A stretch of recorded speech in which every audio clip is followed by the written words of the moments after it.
Everybody Hates Rand is a Wheel of Time podcast that will contain spoilers for all 14 books. So if you're anti-spoiler, stop this, read all 14 books, and come back. We'll be here, waiting. Our title is a joke and is meant to be taken as such. Everybody in this context refers to us and our cats. You are free to feel however you want about Rand. He's a fictional character. Please don't DM us. The world is a mess, Dark One stretching out his hand. The dragon's reborn, the fire's been fanned, but everybody hates Rand.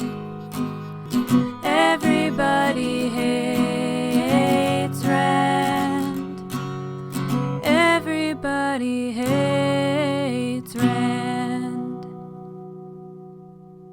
Okay, Tybalt's gonna continue to move this basket across the living room floor while we tried to answer questions that were given to us by our beloved listeners. Yeah, this is Everybody Hates Rand, your friendly neighborhood Wheel of Time podcast. I'm Emily Jushaw. And I'm Sally Goodger. And as you know, we finished talking about the Wheel of Time series. We've sort of wrapped up our general thoughts about it. So now we're just going to go through some questions harvested. That sounds so dark. From your bodies. From your bodies. From your Holy fuck. mind. I lobotomized you via Instagram. You and your BBC Sherlock mind palaces came up with some evergreen questions to ask us, and we're going to answer them. And I'm not going to give you any more information because it will almost surely be answered by one of the questions. Yeah, we have a general structure, so again, if you're like, should I listen to this podcast? Here's the overview. We're going to talk about the podcast itself. We're going to kind of talk about what's next. And then you guys sent in, as usual, some sort of funny wheelie time goof questions that we thought would be kind of the right note to end. Whatever EHR has been, that will be the right note to end on. Tybalt is now eating. So, okay, let's just get started and we'll kind of get through these. Some of them are pretty similar themes. So, I'm going to kind of answer some of them, like ask some of them in blocks. I'm going to try to attach them to the person who asked them, but if I miss you, I apologize. So a group of questions here, starting with beloved friend of the podcast and first ever guest, Sarah McClintock. Sorry. Oh dear. We're talking about the Shrek rave that is coming to Salt Lake City. And what you need to know is that my friend Janet spends too much time on Instagram, just like scrolling. She has ADHD. And the other day she sent me and Devin, her partner, a video, an Instagram reel that was like a guy making out with Shrek. It was like a weird computer-generated Shrek. And I was like, Janet, I think you're spending too much time on Instagram. And that was my sort of review of that piece of art. And now we're talking about how Shrek is queer because Sally called Devin homophobic for not wanting to go to the Shrek rave. And Janet says, Emily, I recently shared with you a piece of queer Shrek content, in parentheses, art, question mark, that you were quick to reject. I feel there's some inconsistency in what queer media you celebrate or shame. Well, the Shrek rave is made by the people, not computers, Janet. Yeah, I'm just saying I'm reading this out loud on our last episode ever of the podcast. Okay, sorry to interrupt, but I feel like Sarah McClintock would want me to interrupt with Sarah. that. Yeah, Sarah is a lad, and she what are your pronouns these days, Sarah McClintock? I don't want to mess it up. Yeah. Okay, Sarah asked a question, and then Mick, longtime friend of the podcast, asked kind of a similar question, so asking these together. Sarah says, if the real Wheel of Time was the friends you made along the way, tell us about them. How was their journey of doing the podcast? And then Mick's sort of related question was, how do you feel you've grown as people or as a podcast since you started? So just kind of general, what was the podcast like? How's the journey? How have we grown? How has EHR grown? Yeah. Well, we started this without microphones, which is crazy to think about now. So in many ways, we are still very amateur, and that's fine. I don't know where I was going with that. Just if you're like, wow, they've come so far. In some ways, we really haven't. In many ways, we have. Sarah's pronouns are not on here. She, they. Oh, I got both of them. Nailed it. Nailed it. Yeah, I think we started, I think the arc has not been amateur to professional or expert. The arc has been sort of idiot to amateur, is what I would say about EHR. And I mean that so fondly. Like, we sat in our New York City apartment in Brooklyn, no microphones, Emily's old laptop with just Audacity. The kitchen table we sat at was effectively a sideboard, not really a kitchen table. It was like some weird ass, like one of those things that folds out from like IKEA or something. Our apartment obviously was not very big, and we were recording this in a public space, so you'd often have our beloved roommates, Lee and Elise, being like, I do need to get to the kitchen. And we'd be like, and they'd like interject, and there was no soundproofing at all. So just if you have been on the journey with us, I want you to sort of remember that and be like, thank God it's not like that anymore. At least. And now I still would consider us amateur podcasters. I think we know more or less. I feel I should speak for myself. I know how to make EHR, and I know what EHR is, and I don't have greater like technical ambitions for it because I feel like it does fine, and our sound quality is leaps and bounds what it was before. And I think that's great. You know, I think EHR has always been sort of humble and silly, and we're trying not to take ourselves too seriously, so. Yeah, at a certain point I was like, should I actually learn how to edit audio in a good way? And then also at a certain point I was like, no, partly because I'm lazy and partly because I think part of the charm is how amateurish we are. And if you're sitting there like, God, I wish that she would have learned how to edit audio. Sorry, but it's too late now. And you're the one who got conned because you're still here. You're still listening. Yeah, it's been 7 years. I think we kept bringing that up last time. So obviously a lot of stuff changed in our lives, in like the world, and all of that has sort of been tracked within the podcast, which is crazy to think about. But I feel very like any project that has a definitive like beginning and end that is recorded, I feel a very like sort of scorched earth instinct about it that I know isn't necessarily healthy, but is just there. It's like how I had a Facebook like everyone for a while, but then I was like, I don't actually want to think about that part of my life anymore. And so instead of just taking a break from Facebook, I deleted it entirely. Sure. You know? So there's a part of me that's like, I can absolutely never listen to our first episodes again because I'll be so cringed out by them. Sure. But then there's like a part of me that I hope to nurture and grow that is like, that's so charming. Yeah. 7 years ago. The people we were and the stuff that was going on in the world that we were concerned about and sort of the perspectives we had. I don't know. Yeah, I think I'm having a very different response where I agree. I like that EHR had a definitive beginning and an end. And we were like, if we continue with the whole project, we're going to go through the books. And then both of us are very much of the mind that things have to end. Otherwise, kind of what is the point of them? We don't want to drag on something and make it bad. And I think it's really nice that we like had an end, but I'm having a very hard time letting go. Not necessarily to the project. I think I've said all that I have to say at this point in my life and much more about the Wheel of Time specifically. But I'm having a hard time just like letting go genuinely. And I know I keep saying this, of like the people and like that, just like the journey. The weirdest part of the journey for me and the best part has been that people listen. I know that sounds really silly, but we sat down, we've probably told this story 100 times. Emily read Wheel of Time bunch. I was like, I want to read Wheel of Time. This is something that Emily loves and was foundational to her. And I want to know what's going on. I like to read a long book. I was in New York my first year out of college and had no idea what's going on. And like a long fantasy series is a good way to reset your brain after that. And we would talk about it so much. And our roommate Lee was like, you guys should just start a podcast. This is like all you talk about. And we were like, oh yeah, that's funny. Why don't we give it a shot? And then people actually listened, which was wild. And like, I remember the first time we realized someone had listened because someone had messaged us on Instagram. We were like, what the heck? Yeah, that's always been a weird concept to me. And like the first time people were like, hey, here's fan art, or like I'm responding to your, like we for a while didn't even have a Twitter or like anything like that. So the bizarreness of having people respond to it in any sort of way, and obviously we're very small-time creators, which in a way has been very fun because it means we have a very small community of people who I feel like we actually are familiar with. Yeah.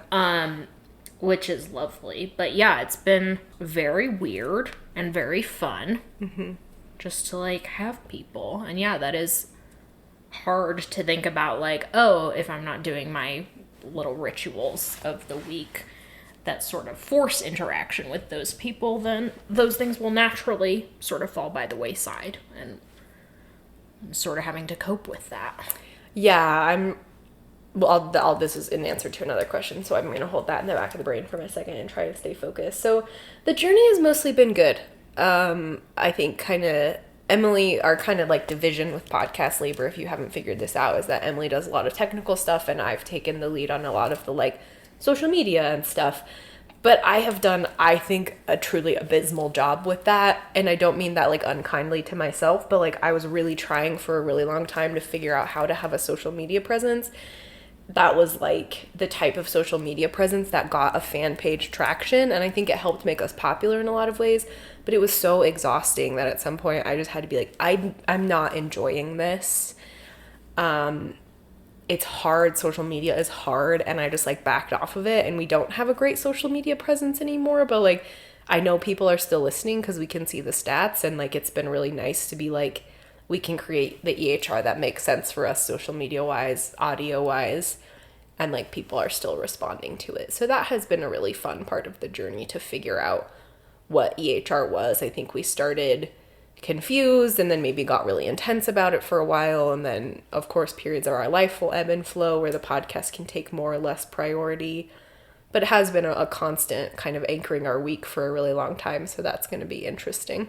Yeah, we did have like a weird moment there where like we just through good fortune, I suppose, happened to hit on the sort of cultural moment when the show was also becoming adapted. And so there was, and also right after the series had finished. So there was kind of like a lot of hype around it. And especially when the show started getting casted and news started coming out about it, we got like a huge amount of new engagement from people and new listeners. I think because like a couple media outlets were like, here are the Wheel of Time podcasts. And that was weird because like there were other people doing Wheel of Time podcasts. And so there was this very like insular community for a while. And I know podcasts have continued to grow and develop and drop off as things have come and gone. So it's just been like, it's weird to look back at that moment and be like, wow, that was as big as we got. And that's fine. And I'm sure glad we didn't get any bigger than that. Yeah, like that felt overwhelming in a lot of ways. Cause it's just like, I don't know how to say this, but like part of the joy for me is like talking to Emily about it. And so when people are like, we want you to guest on our podcast, we had like long conversations about being like, of course we love talking to other people and we tried it out a couple of times but it's just like something about that feels odd for EHR specifically. And so if you're ever disappointed by that, please just know that it wasn't a like, we don't want to talk to any of these other podcasts. It was just like, didn't feel like us. And like, we just, had we gotten bigger, that expectation would have felt heavier to me to like do more stuff like that, which just didn't feel like the core of our incredibly silly little ding dong podcast. Yeah, I don't know how anyone would do this, how anyone would get any bigger than we at least were at our sort of peak, if you want to call it that, without having any sort of staff. Like, I think the social media was really overwhelming to both of us, especially you, because you're the point person, just because there were more people messaging and more people needing attention. No, like, offense, that's just how people interact with things on social media. And when you have a small community, it's hard to be like, okay, I don't actually have the time to interact with you. And just like, more like pressure to do things like ad reads, and comment on things that are going on in the like community. And it's like, why wouldn't you hire a social media manager at that point? Or just someone to like deal with that, so you don't have to. Yeah, I hear that when I hear people, they're like, I have a social media manager. I'm like, if I ever got famous in any way, that'd be the first staff I hired, because it's just exhausting. Yeah, and like, it was really hard. This is part of my own like personal psyche, but like, I did feel really overwhelmed by the amount of people who wanted to talk to us. Even like, you guys would send, you'd still do send these like lovely comments, and I'm so bad at responding to them because it just is like, one, I have a full-time job that keeps me very busy, and it's hard to keep attached, like keep everything in order, and I'm also mentally ill, and that's my own thing. But it is just like, I want to give everybody all the attention that they deserve, and that just adds up to this like pressure. So maybe that was more of our emotional state than you wanted out of those questions. If you feel any of that is bad, just cut it. So that's been a little bit on our journey of EHR. The next ones are kind of, maybe let's do high point, low point, because the questions from Brianna and Chris are, what is your favorite memory from making the podcast, and do you regret starting the podcast? And if so, did you ever regret starting the podcast, and if so, what point? Let's see. Do I regret starting the podcast? I mean, around book 8, how do you not? Like, you're sort of in the sunk cost fallacy of I can't possibly back out now. But boy, do I not want to sit down and talk about what's going on in fucking Winter's Heart or whatever the hell. So I've sort of had that like on a week by week basis, but it's never been like a serious regret, I guess. Yeah, I feel the same way. I've never had a point where I'm like, I wish we never started this project, and I want to talk to Emily about how we stop making it. Yeah, I think if we'd reached that point, we would have stopped making it. Yeah, we just would have.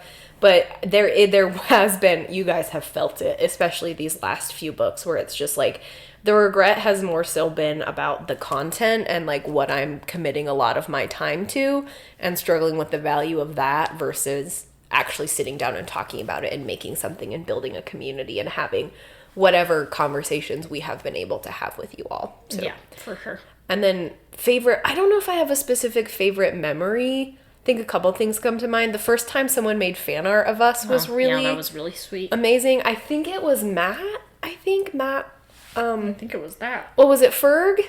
I don't know. The little picture of us? We have 3 EHR things on our wall. 4. Yeah. We have 4 EHR things on our wall that people have sent us that we love. And we also have coasters that Mick made for us that we keep. I use literally every single day. Tybalt and I sit next to them and have tea every morning. Mm-hmm. And I put my tea and my water on our coasters.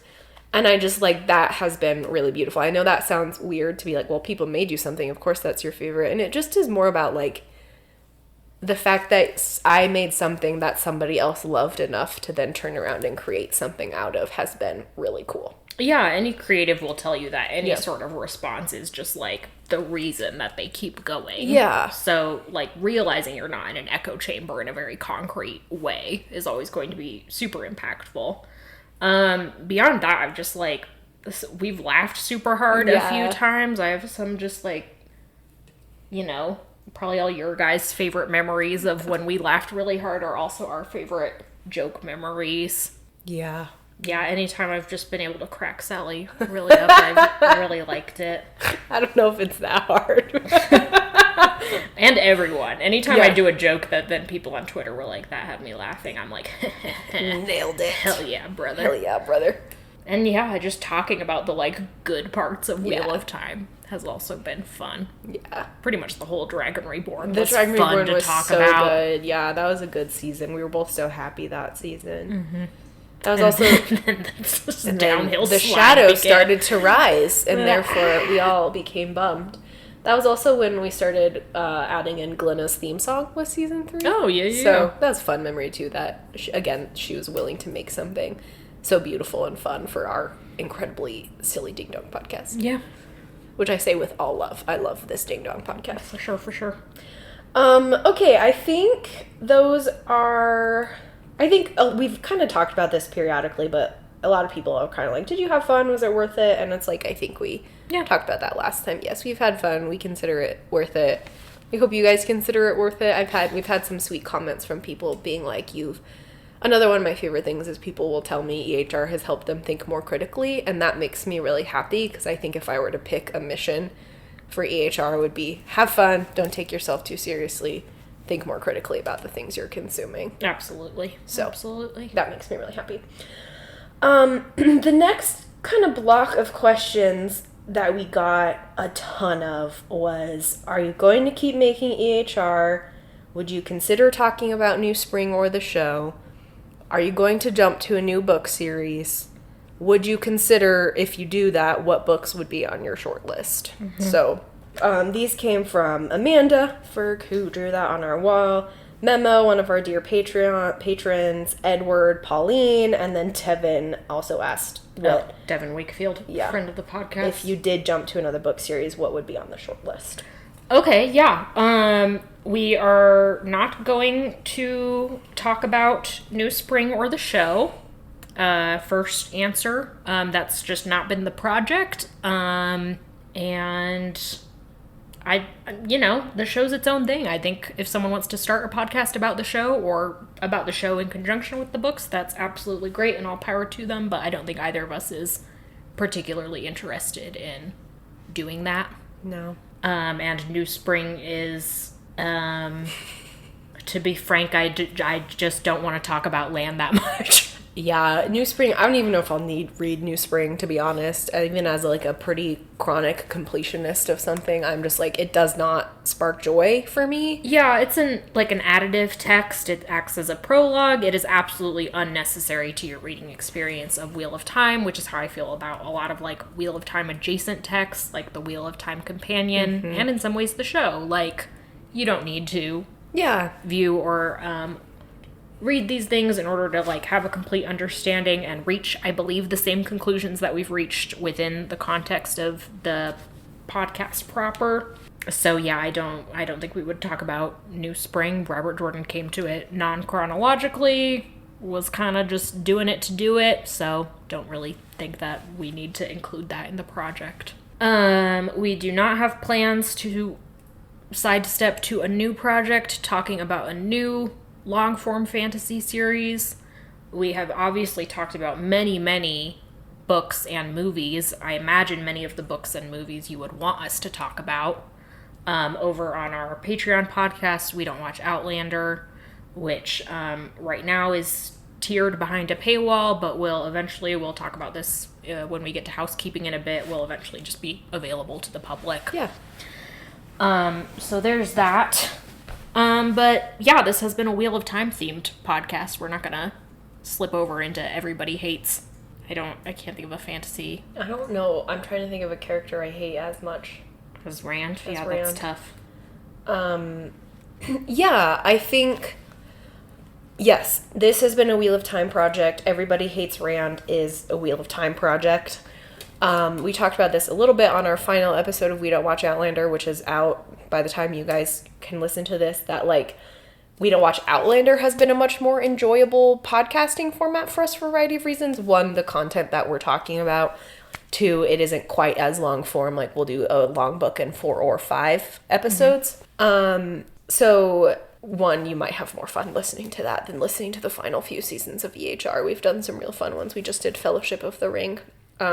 We've done a lot of different forms of like media podcasting that I think has satiated our creativity in that avenue, at least for a while. I never want to say never, and we're never going to close the book on doing something again if in like 2 years we're both like, wow, we were really burnt out on it then, but like that was actually really fun and we want to try something else. Let's try doing more intense Lord of the Rings, or let's do Murderbot or whatever. I never want to close the podcast on anything, but that is not to give you false hope. Don't be looking for it. Don't keep asking for it. For the time being, we are stepping out of the podcasting game and sort of resetting where we are.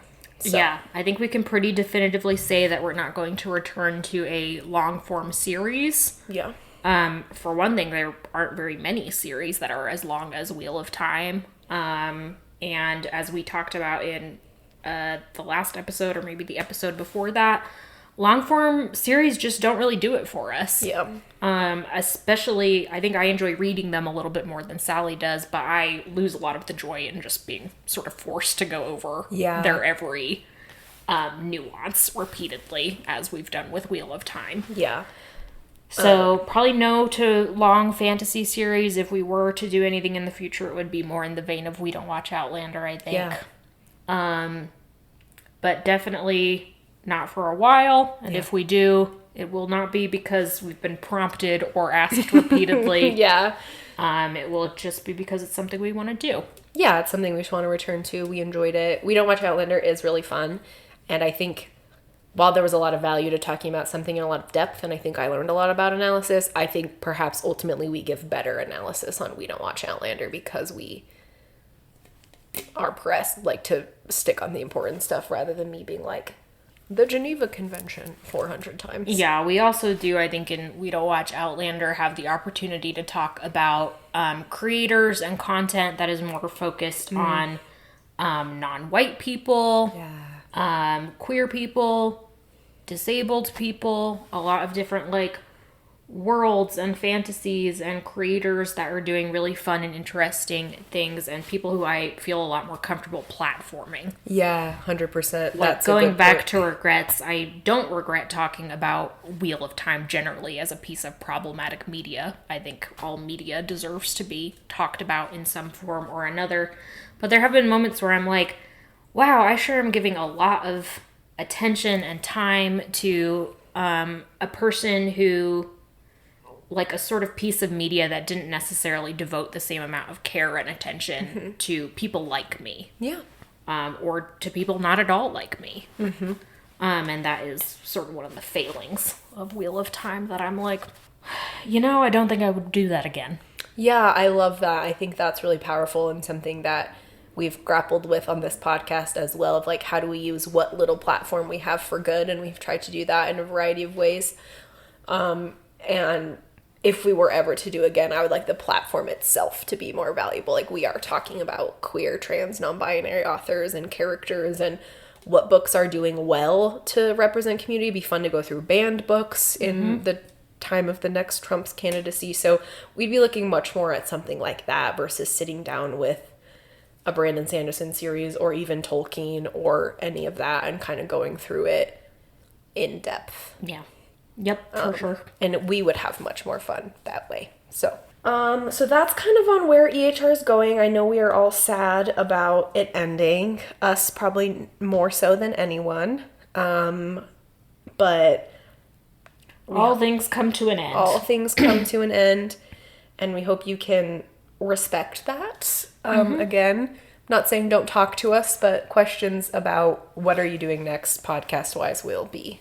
Is now a good time to talk about just Patreon generally? Yeah, the next questions are kind of like, I classified them as like Sally and Emily questions, but I thought kind of like housekeeping. What are we going to do next? So people are very curious what we are about, our writing, whatever creative things we take on next.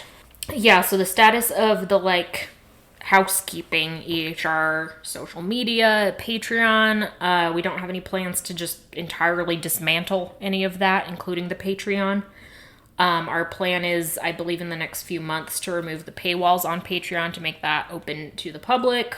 Patreon, I don't think will allow us to just be completely public. There will still be an aspect of, if you want to donate money, you can. Things like our Ko-fi will still be available for that. But we're ultimately going to do a lot less.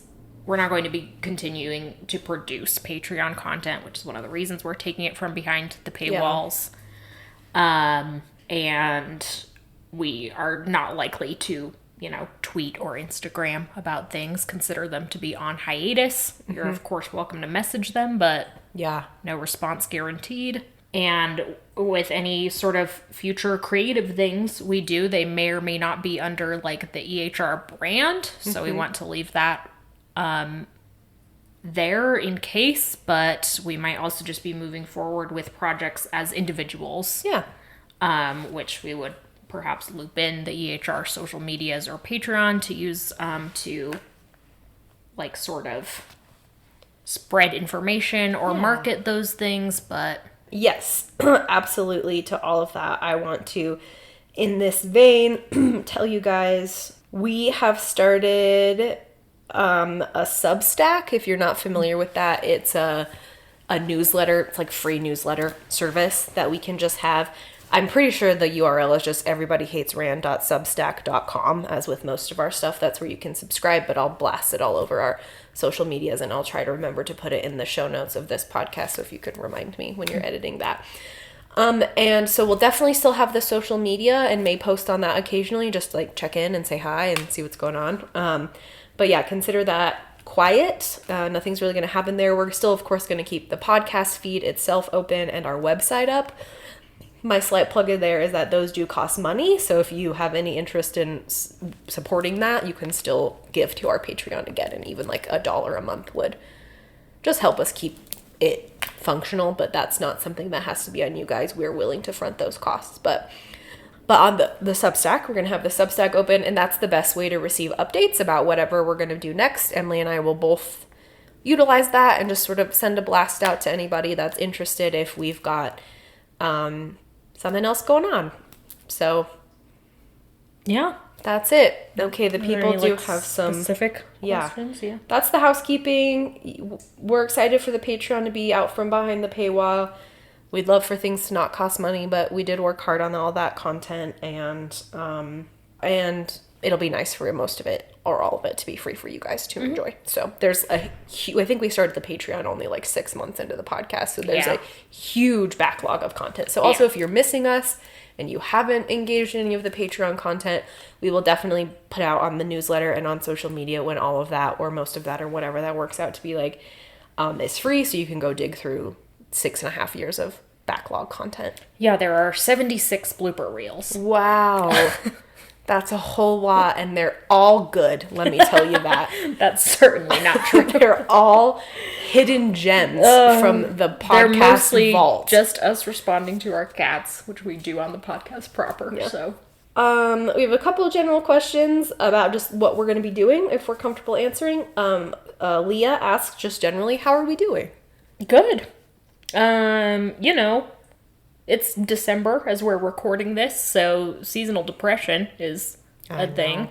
We're also staring down the barrel of, as many of our all of our U.S. listeners, another Trump administration, which is bleak as people who are women and queer, and it's bleak for everyone, to be frank. Yeah. Situation will not improve for anyone in the U.S. despite this delusion that it will. Yeah. That was a lie. This situation will improve for billionaires, and that is it. And that's like, what, 4.5 people? Yeah. So, yeah. So not great from sort of like a socioeconomic standpoint, but we're both very blessed to have stable jobs, more or less stable lives. We both have great families, great friends. We have each other. We have 2 good cats. Well, 2 mediocre cats.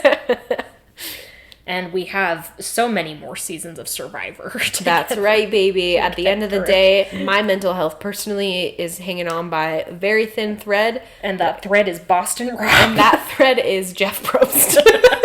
Or Boston Rob, but he only plays in a couple more seasons. So Jeff and yeah, so I think Devin asked, what are we going to do with our free time? What are we going to do with our free time? Watch Survivor with you, Devin. Yeah. It is a hard question I've been trying to grapple with. Like, I'm so bad at having free time in general. This is part of my sort of cocktail of mental illnesses, is that I fill my time really quickly. I hope, as I've mentioned, I am really struggling with the aspect of losing contact with you guys. So I'm trying to sort of put together a portfolio of social media that is more like focused on my writing or my crafts or something. I don't really know what I'm going to do over there yet, but my personal social media has become very much like a space where I connect with the like activism community in Salt Lake, and also like my friends specifically. Not to say you guys aren't my friends, but like the type of people that are like, can I borrow this from you, who are in Salt Lake? So that social media I'm feeling more and more like disconnected from as a creative space, which I know sounds like such like project management nonsense, but I just don't feel super like that is where I want to be. So keep an eye out on the Substack for any other new social media if you want to come hang out and see the little zine I'm making for my friend Sarah. That's... Yeah, Sally's always doing little crafts. She's got her little embroidery, and she's doing scrapbooking, and it's all very cute. I don't do that. I'll probably do more gaming. I think I've talked about that in the past. So if I ever start a Twitch stream, you guys will be the first to know. But that's pretty unlikely as of right now. Sure. And I hope to spend more time with people in my life. Yeah, that's a good one. I think we're both hoping to, when we are no longer having an evening set aside every week for recording the podcast, we hope to be able to, like, get out and do things with each other, with the community that we're in. There are so many cute, like, clubs and things in Salt Lake that would be inspired by Emily's famous cousin Sam. I'm like, should I join a famous club? Cousin Sam, who's an extrovert, so we have nothing in common. Bless his heart. But yeah, that'll be fun to be in our community more and figure out if that's our family, our friends, our community volunteering together. Who knows? The next question, if you are comfortable talking about it, we don't have to. Matt, he lives in Rome. He is always inviting us. I know. He's like, if you guys ever come to Rome, you have to call me. And I'm like, girl, you will be the first call. I could get to Rome. Land and be like, where are we going? My dad's obsessed with Italy, which I know isn't very, like... which I know is like, yeah, of course. He's a middle-aged white man. Of course he's obsessed with Italy. Let's go eat, pray, love over there, yeah. Yeah, my dad really does want his eat, pray, love. I'm just saying, maybe we could fund it. I mean, we could fund it and then we could with just Chris Bucks. With Chris Bucks. Yeah, Chris Bucks. Just be like, Papa, take us to Italy. Take us to Italy. We have a friend there to meet. In Rome. In Rome. Oh, imagine if your life was like the Lizzie McGuire movie. Oh my gosh. That's my main Rome touch point. Hey now. Hey now. This is... Okay, Matt asks, you both often mention your own writing projects. Can you please share more information about those? Oh, boy. Yeah, sure. We both write within the realm of, like, fantasy projects, the way I'm sure a lot of you people, as well as people you know, do. A lot of people love to write and love to have little projects like that. My work is on Joseph Campbell's monomyth, as well as dealing with my own sort of feelings about organized religion. Sort of the idea is, what if the monomyth was an organized religion in a world where you need heroes to defeat villains regularly? How would that affect people? How would that affect children? Would the Catholic Church just be a thing again? Probably. You'll have to read it one day to find out. I don't know if things like that will ever be published under my name, but I guess if you pick it up under a different name, you'll know it was me. Tell Cersei. Tell Cersei it was me. Yeah, that's a question I grapple with all the time. I don't think I would ever want to publish under my own name, even if like with many authors, you knew it was me. It was just a different name. I don't know why I feel strongly about that, but you were the first person who brought that idea to me a couple years ago, and the more I think about it, the more I'm just like, I think part of it is that I work in municipal government, and that I think would be weird unless I were ever to make a career fully out of writing. Yeah, it's hard if you are like, I don't actually expect to make a full-time career about this, partly because I don't believe in publishing as a sort of mainstream publishing as a machine that I want to be involved with. There's also just the frank reality that Emily Jusha is a pretty distinct name. Yeah. And I liked my privacy and my anonymity. So that's it for me. Yeah, which I think is valid. Like, I just think and it also just feels weird to me in a way. I don't know how to describe it, but like writer me is a different person than the me who sits under my government name and functions in the real world. So, I don't know. Gotta keep the streams separate. Yeah. Emily is the best writer I know. I don't mean that just because she's my partner and I love her. I mean that genuinely. I love reading the stuff that she writes. It's always so fun and so compelling, and I genuinely hope that you guys get the chance to read it one day, whether that is self-published or whatever we can make that look like, I think is really exciting. I don't have a ton to say about my current work in progress because I don't know how to describe it, but been grappling with it for a while for a variety of reasons. It's a secondary world fantasy I'm trying to build, dealing a lot with my usual touchstones of cultural violence and the way we react to those and death, and also a bit about religion, but more about I'm realizing trying to play with the different ways that fantasy has constructed disability, actually. So that is like so high level and not actually interesting, but those are the things I'm currently thinking about it. So there's mythology, there's monsters. Yeah. Sally has some of the best characters I've ever read in my entire life, which I think about them all the time. That's nice. I really try to make them interesting. Sally's also good at writing dialogue, which I really struggle with, so I'm always like, wow, that was a conversation that felt like a real conversation. I should call it Brandon Sanderson. Oh boy, excuse you, Mr. Utah writer. Yeah. No, Sally has a really great project that Sally's able to just like hone in on a project. I'm flitting around. My cited work is one of many that I return to and cycle through.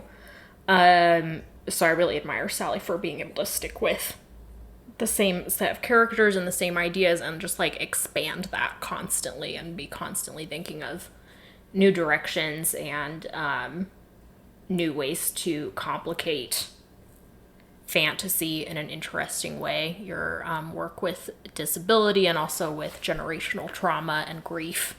Thanks. And genocide is incredibly fascinating to me, a person who didn't even get an undergraduate thesis in genocide. Well, thank you. It certainly keeps me entertained, and I think that's what matters. Yeah. Writing is primarily a self-entertainment method for us, I think, but there's always the possibility that we will share that in some way. I am also, for a while, I was like, oh, I'll try and get it published, but I really, to just echo Emily, I genuinely, the more I learn about it and the more I see what it's producing, publishing just feels like a despicable machine to me right now. And I would love to have my work not go through that. And I think like the indie publishing scene, the self-publishing scene is really cool. And even just like the type of people who specialize as indie artists in making book covers and stuff is really cool. So I would love to explore that one day. I don't know if it will ever be like financially feasible. I might just be like, here's a PDF, freaks. If you want to read it, send me $10 so I can pay my rent. Yeah, and if you're ever interested in being a beta reader or a sensitivity reader, which is an incredibly important job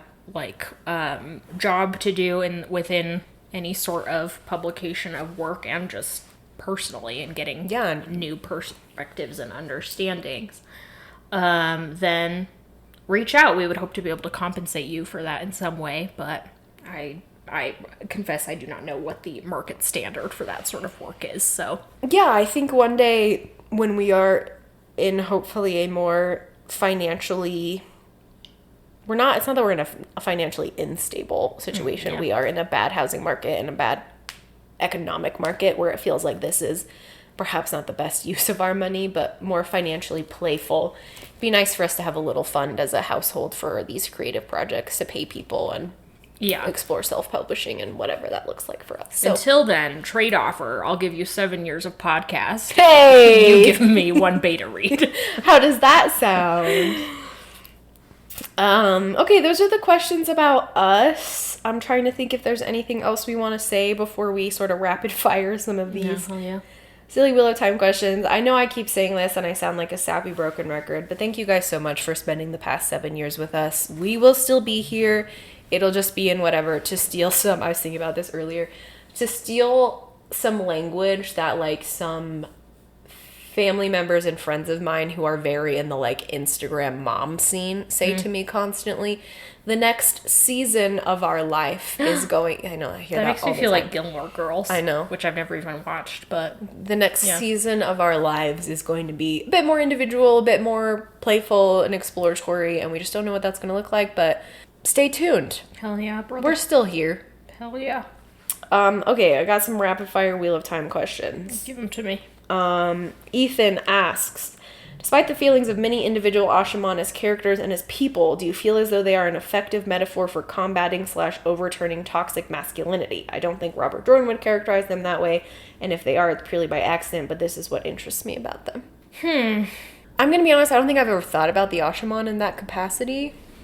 I know toxic masculinity is big in Wheel of Time, so I'm trying to like reframe my brain here for a second. I think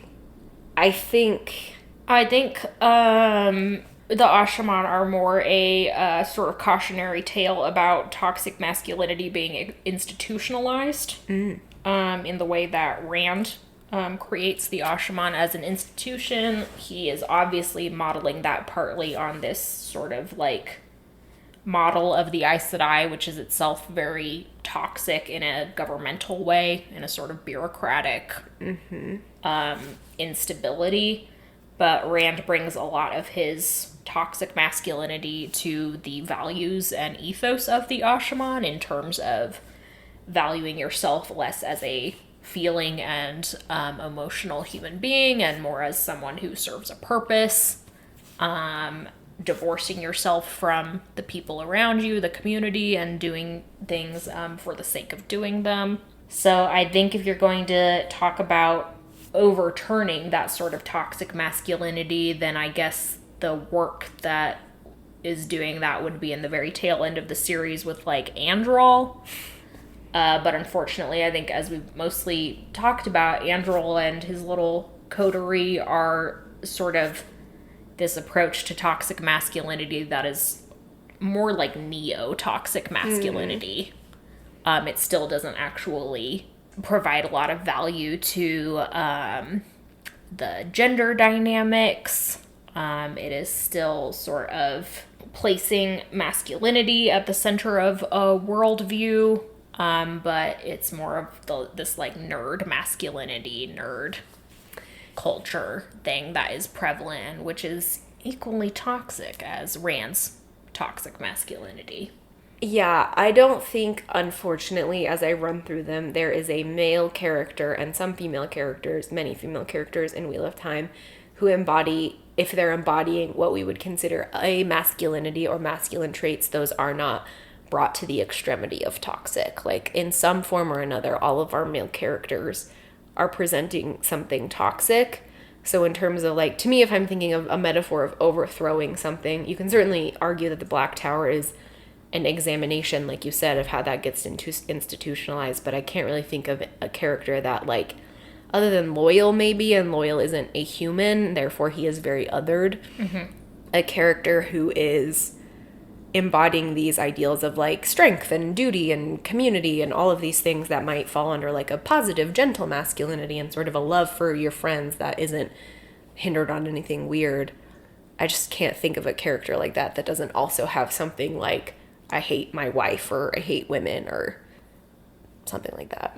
Yeah, toxic masculinity is mostly reinforced and made out to be positive in figures like Lan. Yeah. Especially in the later half of the series. So, yeah, unfortunately, I don't think Wheel of Time is doing much in the way of examining that. I do think in, you know, if you want to, like, make an AU out of it or sort of go the fan fiction route, then I think the Black Tower as a setting is very rife for, like, thinking about toxic masculinity and just, like, these groups of men. Yeah.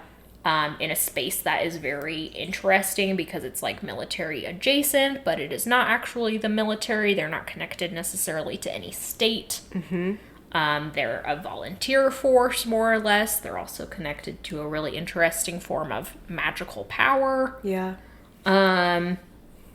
And of course, anytime you get a big group of guys together, there's going to be homoeroticism, and that's always worth talking about. 100%. So, yeah, I do think there's something interesting there, but sadly, I don't think the Wheel of Time itself went in any of those directions. No. I think Robert Jordan was like, isn't this a good thing that's happening? Look, I've recreated the Nazis. And we're all like, oh! No, wait. Stop it. Okay, that one was more in depth, but a couple more rapid fire questions. Luis asks, through circumstances outside your control, you're forced to invite 5 Wheel of Time characters to board game night. Who gets an invite and how did the night go? I would like to say, first of all, that there is no circumstance in which I would ever have a board game night. Sally hates game nights. Sally hates the games. This is not a fun part of my personality. I have accepted that this is a really shitty part of my personality and my makeup, but I cannot handle playing games. I don't like it. I don't enjoy it. I will do it, of course, if Emily and her friends are asking it of me, or my family is asking it of my nieces in particular. Of course, I will play Monopoly with them. But there is no circumstance that I would allow to be far enough outside of my control that this would happen. But I will entertain the question. That said, Matt obviously, we see him playing games on screen all the time, and he seems like a fun guy about it. Yeah. Also, it would be funny. Yeah, Matt and Noal would definitely be on my list because they're constant. They're like my game guys. And I think it would be so funny to talk to Noal. And also, I think it would be funny to see if Matt's luck powers extend to Monopoly. Yeah, the game of life. Yeah, for example. Battleship. What's that? Guess who? Yeah. Charades. Yeah. That bird game you're always playing with Nikki and Aaron. Oh, I played it once and I wish I was dead afterward. Trivial Pursuit. Yeah, Matt sits down to play D&D and only rolls nat 20s. Yeah. It's insane. He's broken. Yeah. So yeah, Matt and Noal would be an incredibly funny one. Unfortunately, my enjoyment of games is also dependent upon how non-competitive people are, so that eliminates a lot of the Wheel of Time characters, who are a largely competitive bunch.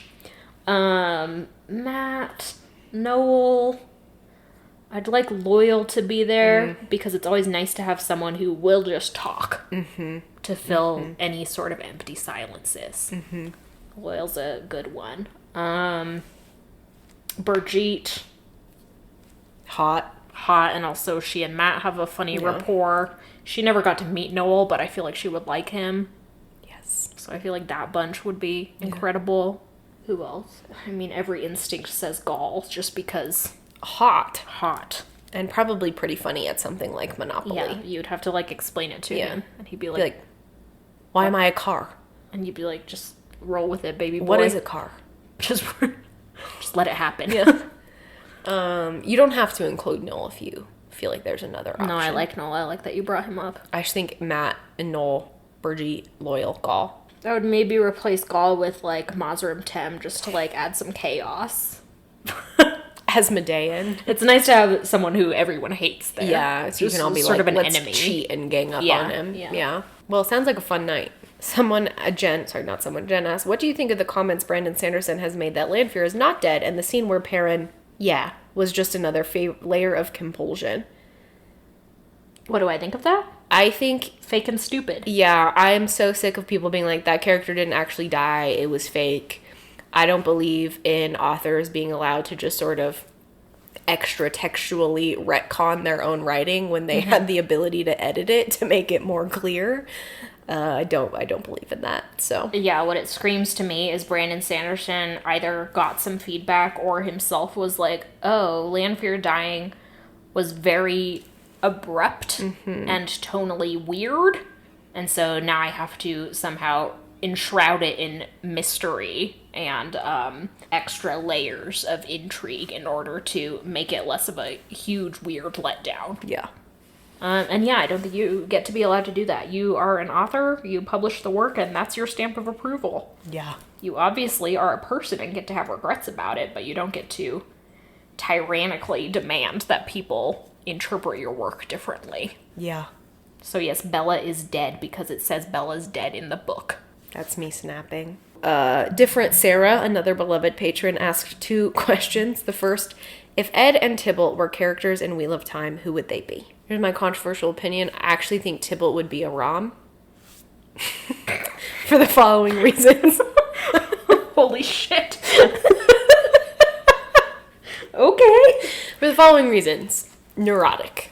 Is this a world in which Perrin is Ed? Ed is Perrin? No, I would not argue that Ed is Perrin. Okay. But I think Tybalt has the right sort of cocktail of what we refer to as his childhood trauma of having a very hard little kittenhood.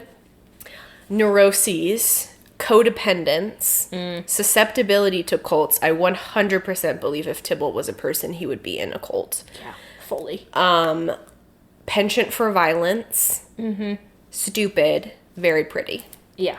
Yeah, you got me there. That's my poll for Tipple. I cannot argue. At all. Yeah.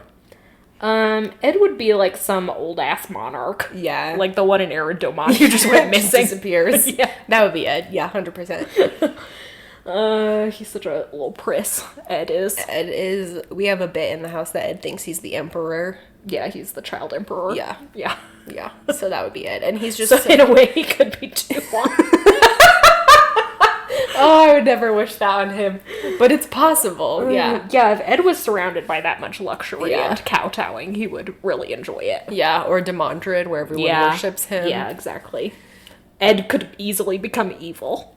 Easily, with like the right amount of like anything dangled over his head, Yeah. the Dark One could have. As with Tibble, could easily be persuaded to murder his closest friend and ally just because someone life's said so. hard. Yeah.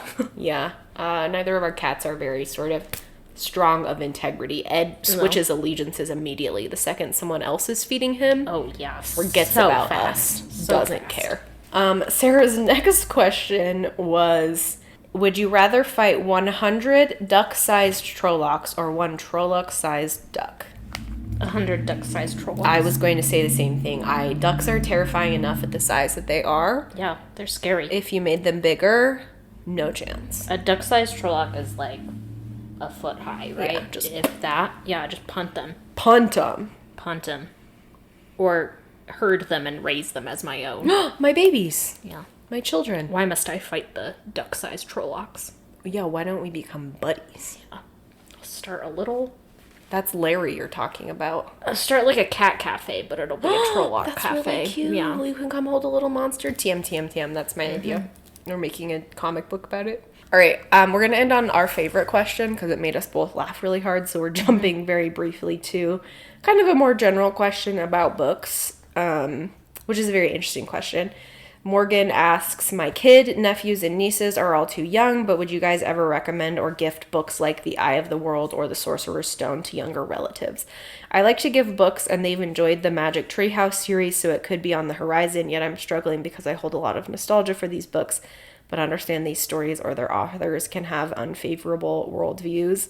Here's my very strong gut reaction. I do not think it's okay under any circumstance to platform J.K. Rowling.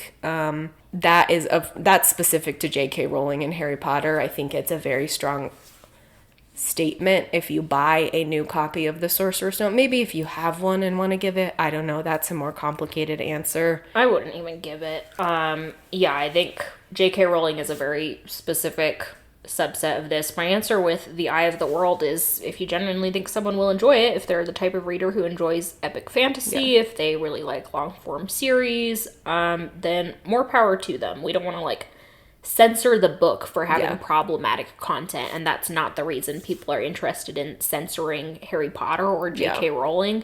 That's purely a sort of vote with your wallet type thing. And in a different way, any sort of support that you give to Harry Potter, J.K. Rowling, does very much signal to trans people who have any sort of non-cis relationship to gender identity, that you are not a safe space. Yeah. That's just what you're going to be signaling, whether or not you feel that in your heart. Yeah, I am dealing with this with a member of my family and one of my kiddos where they're reading Harry Potter to one of the kids, and I know that is really special and meaning to them for a lot of reasons, but I'm not trans, and I do have a generally quite cis relationship to gender, but even as a queer person in general, that makes me feel unsafe because I love trans people, and I think J.K. Rowling is an abysmal person. So, and it signifies to me very much that that person is not thinking about it, perhaps in that way, and that alone is like a lack of safety. Wheel of Time, I agree, or kind of generally books that might have, quote, problematic content or didn't age well, like especially if you're a parent, you're willing to talk to your kids about what they're reading and help them think through that. But something like The Sorcerer's Stone, I just personally find unacceptable. But ultimately, I think something you can do is gift them a trip to the bookstore. Yeah. Go with them, let them pick out what they want, talk to them about it, and just be a safe adult is much the much better thing that you can do. Yeah, there's also one thing I've really enjoyed. This is specific to my niece who's 8 now, is reading the comic books that she's reading. I read this book about dragons called Wings of Fire, which was so like pleasant and funny. There's only like 7 of the comic books, but there's like 5,000 of the actual Wings of Fire books. Those are fun. There's about dragons and friendship, you know, which is lovely. And you're like, there's stuff out there that is like genuinely fun and positive and uplifting for very young children to read. I think we don't need. And worst case scenario, there's always Hatchet by Gary Paulson. You're right. There is no traumatizing content in Hatchet. We all know that's safe to give to any child at any age. Certainly Sally, 4th grade, reading about this man having violent diarrhea on the beach. Okay, we're gonna now transition back to Wheel of Time to answer our final question. It's a real important one. I want to preface this by saying I did look online earlier trying to figure out how to pronounce your name correctly, and if I get it wrong, all the same, congrats, you get to shoot me. I think that is... You get the gun. Yeah, only appropriate for a white person. Kill the whitey... What? So this comes from our beloved Instagram follower, Sunjana, who asked, you can give one character a gun. Who gets it? The legacy of EHR hangs on this question. Jesus Christ, you're putting me under a lot of pressure. No. I have 2 approaches to this. Okay.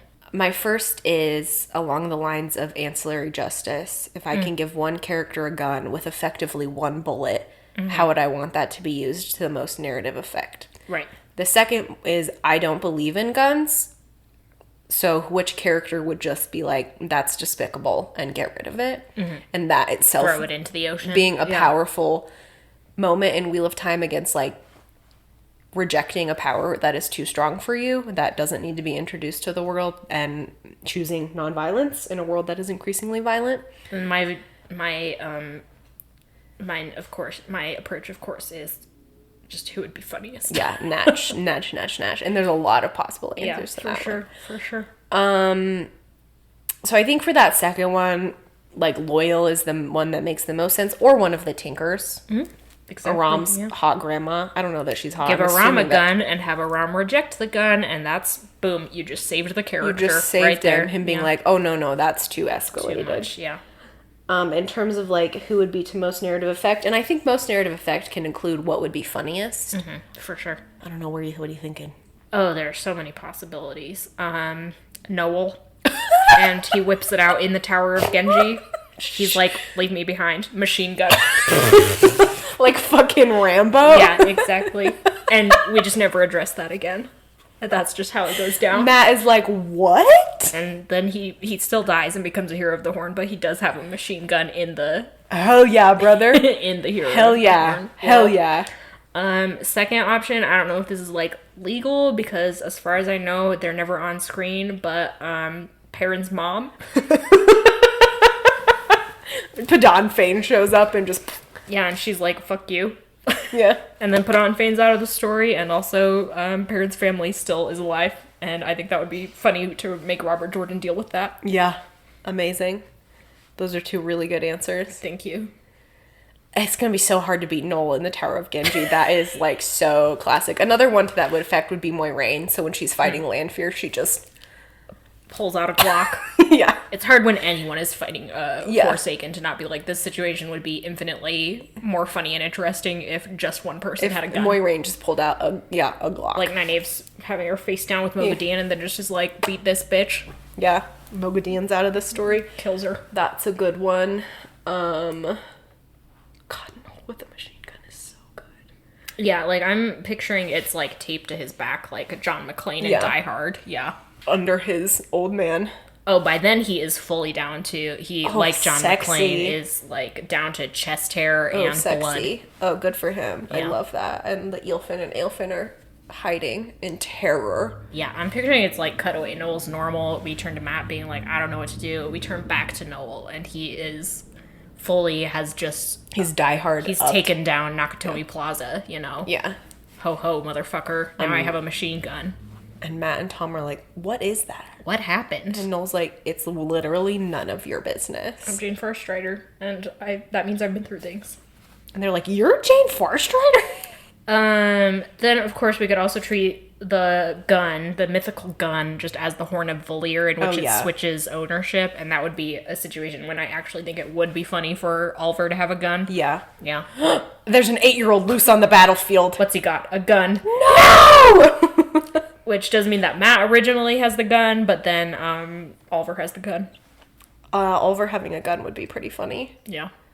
I also think it would be funny to give it to Egg during all those councils. She just whips out a gun and is like, she just fires it in the air. Yeah, like she's not shooting anyone. Yeah. She's just like, shut up. Shut the fuck up. Yeah. Okay, well, our final answer is Noal in the Tower of Ghenjei with a machine gun. It's like the worst game of Clue you've The worst ever played. game of Clue. That is our final answer. It's so good, Emily. You preserved our legacy. You did it. You came through. Who can say? That's what's playing in the background. Yeah. While Tom is killing. I get knocked down, but I get up again. You're never gonna keep me down. I get knocked. All right, kids. You get knocked down, but you get up again. Ain't never gonna keep you down. Thank you all for listening. Thank you to Glenna McKenzie for our theme song over the last 5 to 6 years. I don't even know how long it's been. We've been a better podcast for your music. Thank you to our followers on social media. We did devote a significant amount of time to just talking about what an amazing influence you had on us and the ways you enriched our experience as podcasters.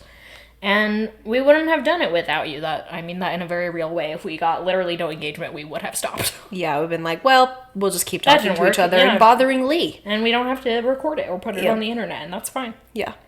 Thanks to our patrons on Patreon, who also in a very real way made this possible. Both financially, we would not have the fancy microphone we do now. And we would not have as much time as we do without having some money to alleviate that burden. Yeah, that stress of just having bills and life. Mm-hmm. But also, as we've talked about, it's been a fantastic community. You all are fantastic. Yeah, it is amazing the types of support you have offered us to people that you will probably never meet. And a lot of you are very self-aware and joking about the parasocial relationship that you have with us, but you are all also so sweet. And I'm genuinely so interested in you as people and the wonderful things that you are doing and the really kind things that you were saying. I think all the time, I don't want to put him out there if this makes him uncomfortable, but when my nephew died, a Patreon supporter sent us an extra $100 and was just like, this might be really weird, but I know you guys are stopping the podcast, and in case this just for a couple of months, and in case this just makes things easier amidst all the grief that you are dealing with, I just wanted to know that you have a friend. And I think about that all the time as genuinely one of the kindest things somebody has done for me. Just to be like, I want to make sure you're okay financially during this. It was such a big amount of money, first of all, but just really kind. So yeah, you all have been kind, gracious, and thoughtful, and we couldn't have asked for better. Truly, there's some real stinkers out there on the internet, as you guys know. But we weeded them out. Like the Grim Reaper. Okay, all jokes aside, all random anecdotes aside, I love you guys so much. We love you guys so much. The cats love you so much. We're not going away. We just don't know what the next thing is. And we'll just be a little bit more off the grid while we figure that out. But you do still have the EHR socials, like we said earlier, so reach out if you want or need anything. But for the time being, we're going to go enjoy a winter of our content. Mm-hmm. Well, I do feel pretty contented. Good. And as always, we'll be here waiting. Nice. Okay. How do we end this? Do we do a sign-off, or do we let the sign-off? We don't have to have a sign-off. We don't have to have a sign-off anymore. I think we just let it end. I think that's weird. How about, and we lived happily ever after. We lived happily ever after, Mr. Frodo. To the end of our days. To the end of our days, and we'll leave you for the last time. We haven't used this in a while, but remember, don't do war crimes. Don't do war crimes. That's it. We love you all. Goodbye. Bye.